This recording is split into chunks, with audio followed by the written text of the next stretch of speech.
there was 5 or 6 of us is all that worked there, and we did everything. And we worked on a lot of cars in that little space because it's only about a half an acre up there. It's just very small. We just worked sometimes 16, 17 hours a day. I did everything. I pumped gas, and I fixed tires, and I worked on cars, and I drove a tow truck. On the side of the building closest to Blacksburg Auto Parts was a green dumpster, and we had this shade tree that shaded the area behind that dumpster, and we had these lounge chairs back there. We would sit in the lounge chairs for hours and just watch cars go by and watch people walk by, and the relationships that were developed there. I think that's the fondest memory I have. I got a phone call one day from the people that delivered our Exxon gas, a company called PMI out of Roanoke. They've done a lot of sponsorship stuff with Virginia Tech, but they never had a store in Blacksburg. And they wanted to lease that business there and turn it into a stop-in food store and a Shell station. So we leased that property to him. It's a 30-year lease. It was a very good retirement for his dad. His dad owned the property there. The bad thing is it left us without a shop. And I had planned on moving out to where Duncan Pontiac GMC was. So we had a meeting with Paul, and I don't know what happened, but in like 45 minutes, the whole deal evaporated.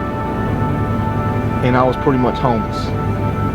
Since I didn't have any income, but I had 2 kids, I got tax returns to help pay my mortgage. My tax return paid my mortgage, basically, and just barely getting by, essentially.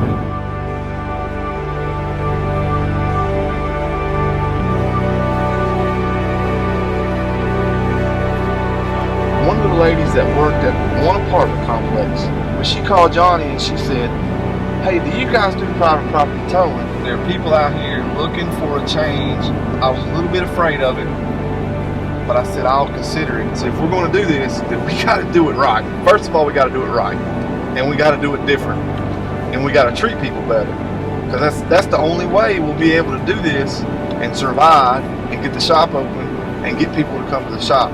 We ended up having these conversations with these people, and before you know it, we had like 70 contracts, just like within one summer. I don't even know. It's just a miracle that it even happened, because I wouldn't have survived if it happened. Like literally, I'd have never made it. It wouldn't have happened. Somebody always has to tow cars, no matter what. Whether it's us or the other companies, somebody's going to be towing cars. But the town itself is better off if we do it, and do it ethically, and do it right, and treat people right, than if somebody else does it and doesn't do it. I always try to treat people right, to and including my employees, and I really try to take care of my employees the best I can. You know, I'm honest with them, I'm forthright with them, I'm transparent in my company. I always think about them before I think about myself.